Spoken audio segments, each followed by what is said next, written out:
What's going on, guys? Welcome to a brand new video on the channel. Excited to get you guys another video. Please leave a big like and subscribe if you haven't already. It literally takes 1 second and it helps me out tremendously growing this channel. Having said that though, less talk, more work. Let's get right into today's workout session.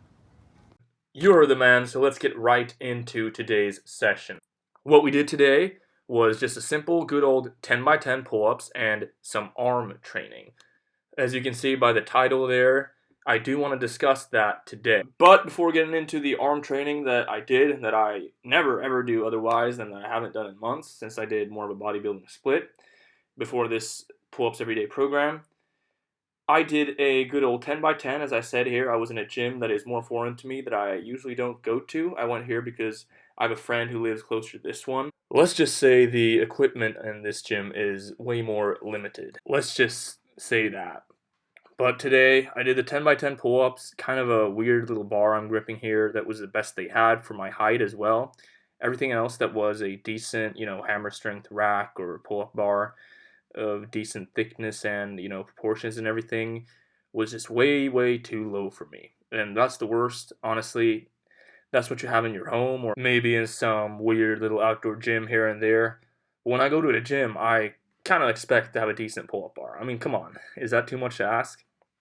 Maybe we're not all calisthenics freaks like myself and try to build strength with body weight, but I feel like even if you're not that like a pull-up bar is very essential. Like a lot of bodybuilders use it for back day, and even powerlifters supplement with pull-ups. I know guys are powerlifters and they do pull-ups to supplement, with their back strength and even everything out. So I don't know. I just find it really weird that this was the best setup they had, but I'm not complaining. I had a good time.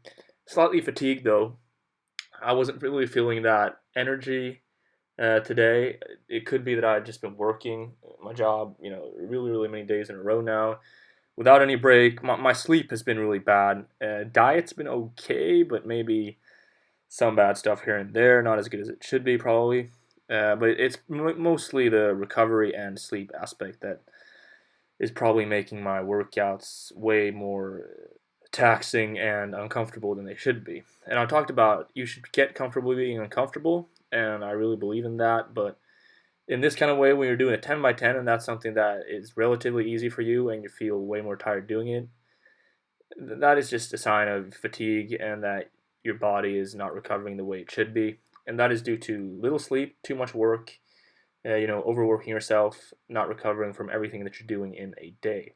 Accumulated volume physically, that you're not taking care of yourself in the sense of recovery. So I got stuff to work on.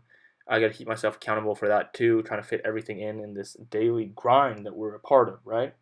So I know what I have to work on. I'm going to try to get better with that. I forgot to say there in the intro, after the 10 by 10 pull-ups, we did a few sets of pull downs here. I did 3 or 4 sets with whatever weight that was, 50 kilos. I don't even know how they measure those. If they seem like they're different gyms, and sometimes it's pounds, kilos. I do whatever I do with 10 to 12 reps there. So I did 3 sets, I believe it was. One was a warm-up set with the lat pull downs there. Now, getting into today's topic. As you can see in this clip right here, I isolated the arms today, and it's been a minute since I did that. Now, the primary reason for me doing the bicep curls here today and training arms in general was that my buddy that I went with here is a true fan of arm day. Every day is arm day. Not really, but he loves arm day. It's his favorite day. Training arms is his passion. That is a quote from him, actually. He said, training arms is my passion, which is really funny, I think. Well, it's not funny. I mean, if you're into that, you're into that. I mean, someone might laugh at me saying doing pull-ups is my passion, or doing calisthenics, right? So we did the pull-ups there for me first, and then we did the little arm training for him after. I mean, we did the best of both worlds. But you know me, it got me thinking. Should you isolate arms to improve your calisthenic strength? This is something that I hadn't really thought about before because, nobody does that to get better at pull-ups. You don't hammer the bicep curls. Does it help strength-wise, calisthenics? Very hard to say after one session of doing it, right? What we did here today, though, we did mainly biceps because it was more like a back and biceps day. I want to do triceps as well.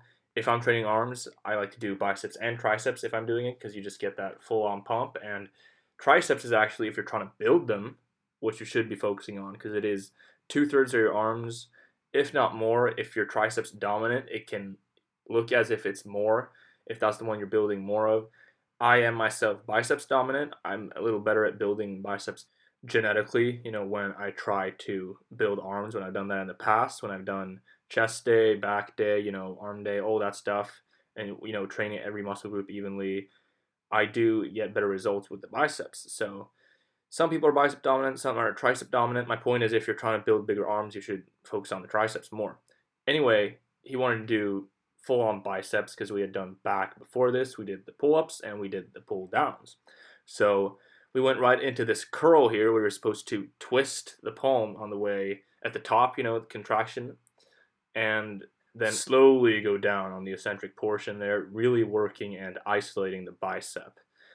My friend's theory here is that, when you're going down, when you're twisting the dumbbell like that and you're going down, you're working a different portion of the bicep.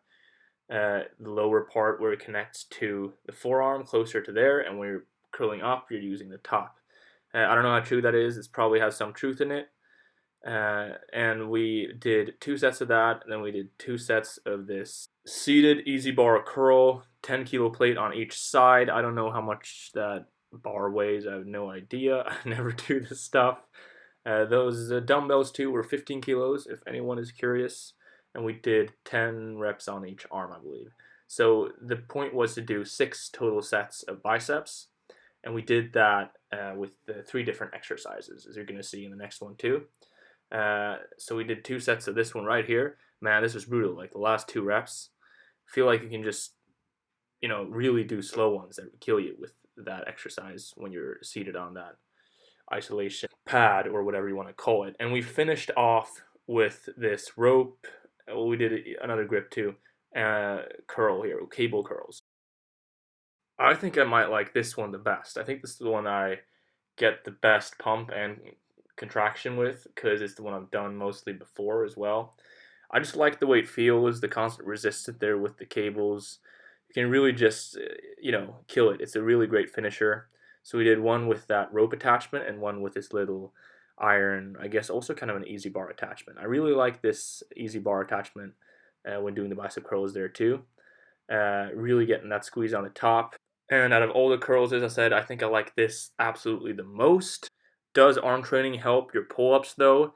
I'm going to have to say I have to be more consistent with that on a regular basis to have a better answer for that.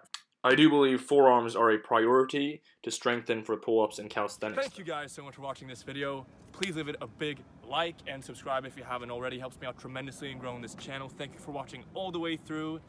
See you guys in the next video.